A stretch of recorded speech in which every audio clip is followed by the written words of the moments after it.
So today we're going to talk about Simple Rules by Donald Sull, once again provided by the netaliason.com site. The link to the summary is down in the description and I'm gonna read. It is rated 7 out of 10, so it is a fairly good book, I guess. I do not really know what it is actually about. I only know that it is about concepts and rules. Yeah, the title says Simple Rules, How to Thrive in a Complex World. And the summary of the summary says, absolutely essential concept and one that I've been a fan of for a while. The book is useful in exploring simple rules and giving examples, but I get the sense they padded it a bit because it could be much shorter. You can get most of it from my notes, but I would recommend picking up a copy to get deeper on the concepts. The summary. This concept reminds me of commanders' intent in the military. In a changing environment, you can't have too rigid of a plan, so some basic goal with the existing rules and training can allow for success and rough coordination despite chaos.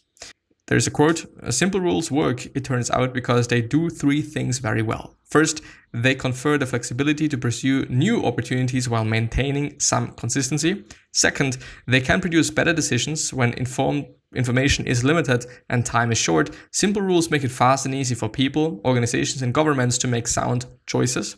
They can even outperform complicated decision-making approaches in some situations. Finally, simple rules allow the members of a community to synchronize their activities with one another on the fly because they're simple rules.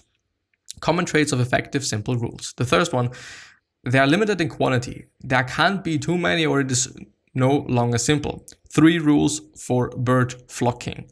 For example, I don't know what bird flocking is. I don't know if it is actually something, but yeah. Second one, they are tailored to the person or organization using them. They are not necessarily universal. The third one, they apply to a well-defined activity or decision. They're not overly broad. The fourth, they give clear guidance while also allowing for freedom to improvise within them, and so they are not overly rigid. And I'm actually going to highlight it, and also that it is going to be in a little PDF that you can download down in the description with the highlights or the summary of the summary quite. Avoiding decision paralysis. People tend to overweigh less significant variables when they try to take everything into account. Limiting your data can lead to better decisions. See infomania. Okay, I see. Simple rules help by limiting the impact of peripheral data that could lead to bad decisions. They give better guidance. And they also help make action more likely to be likely by making it easy to act instead of following some cumbersome plan. Yes, I totally believe in all of what was said. Types of rules. Boundary rules, which help decide between two mutually exclusive decisions, get or don't get bail.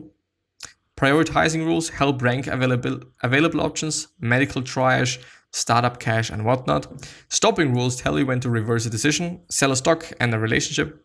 How-to rules help you do something, and coordination rules help groups function get together, and timing rules tell you when to do something. I see. Examples and notes. Boundary rules. DARPA projects. First, the project must further the quest for fundamental scientific understanding, and second, it must have a practical use. Drone strikes.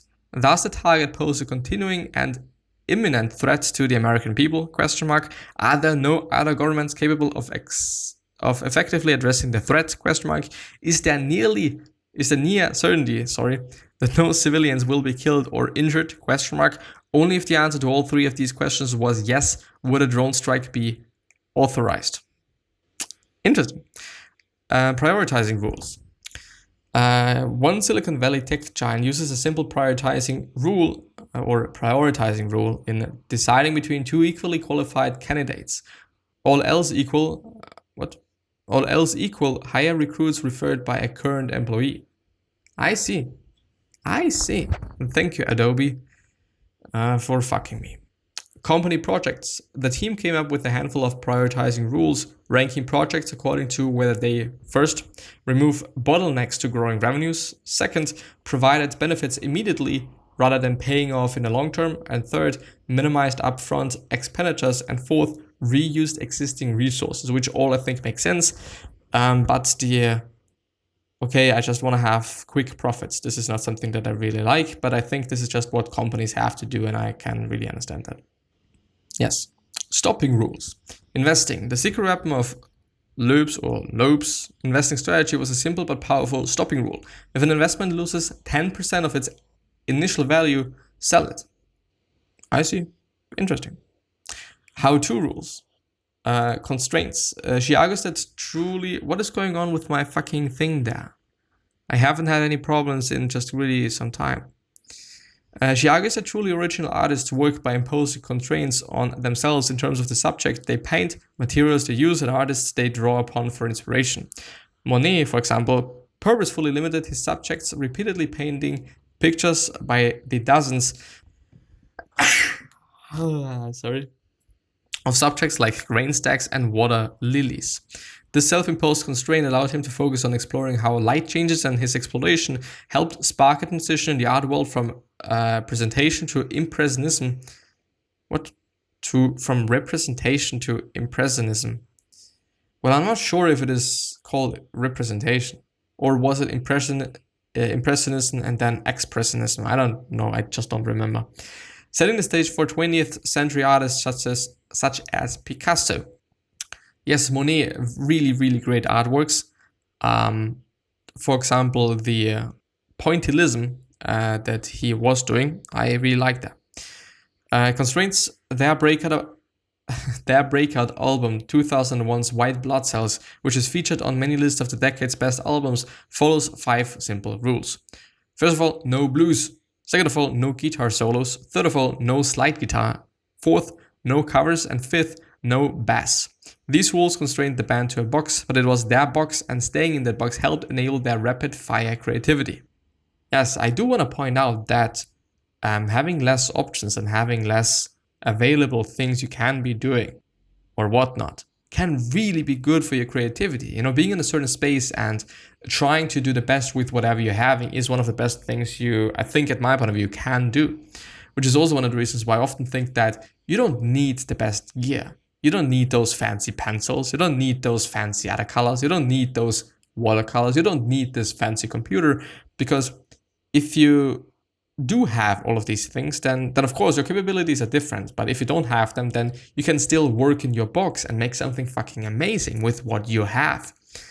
And this could actually be way more interesting. At least this is something that I've seen for me in my life, that when I just don't have everything that I quite need, then just really trying to figure out what I could be doing with what I have is one of the greatest things there is.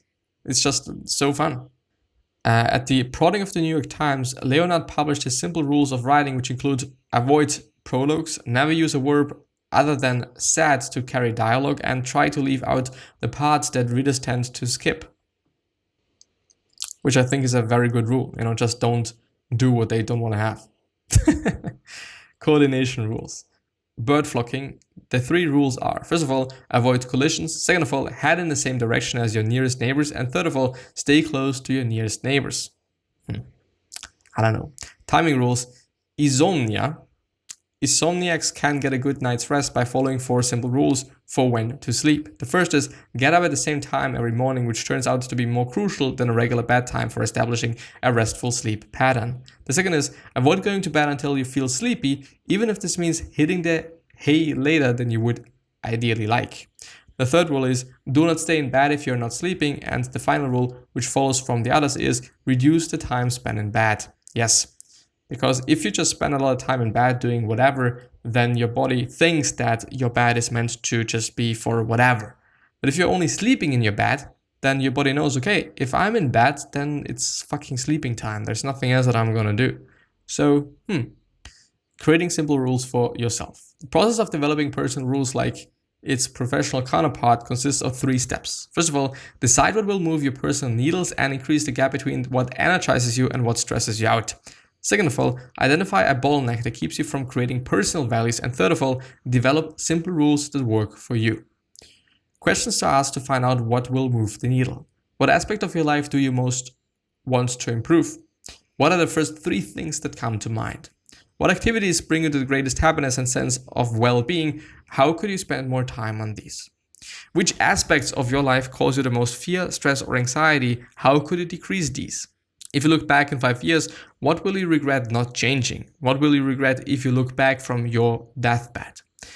And last but not least, how might a trusted friend, spouse, or loved one answer these questions for you? It would be useful to ask them.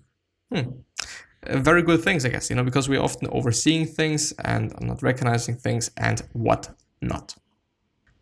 Identifying bottlenecks. To help you identify promising candidates, ask yourself the following questions. Which activities or decisions keep you from achieving your objective? Where will rules have the greatest impact? Crafting rules.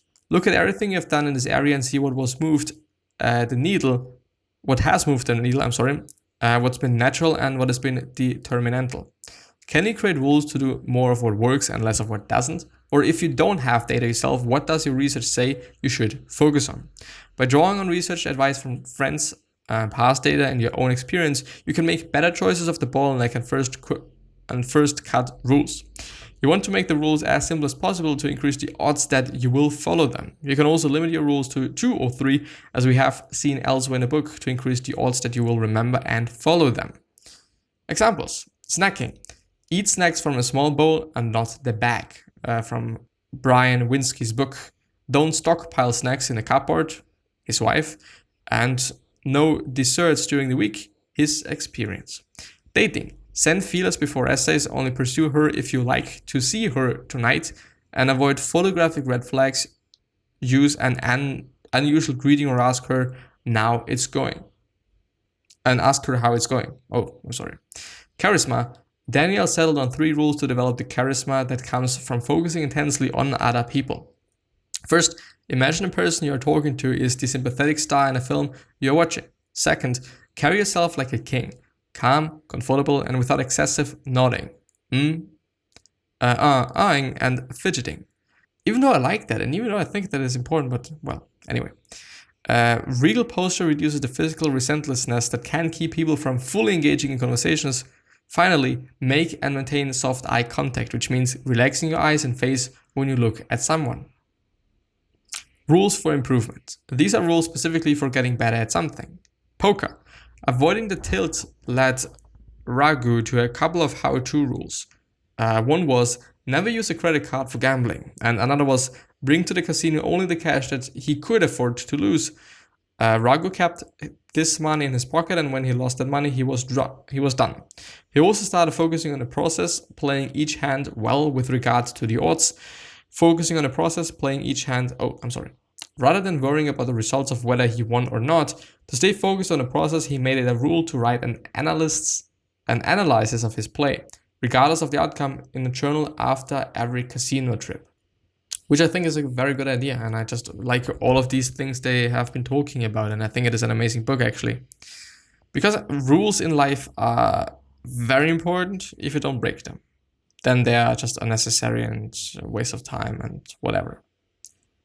But they are very important, actually. But yeah, I think I'm going to actually end the episode there, so I do not want to stretch it unnecessarily. So I wish you the best health, happiness, and all success, and also hope that you're going to remind yourself and you're going to be remembered, which basically means your legacy, and basically means just being a nice person and being remembered as a nice person, which is a pretty fucking cool thing. 3 other questions that I'm having for you are: why are you here? What are you trying to change that was bothering you the most? These 3 questions. I hope we're going to show you your purpose and maybe even a business idea, which is a pretty fucking cool thing. One other question that I'm having for you is: what could you particularly say to another person that is really going to change their life, or just at least their day, or this second? It could be a compliment, it could be something else. But I totally believe that we all can say something, and that we all can change somebody by saying something. But yeah, I'm hopefully going to see you the next time. Bye. Have a nice day. Please stay healthy, and I'm going to see you. And also the best of all your family and friends. Thank you.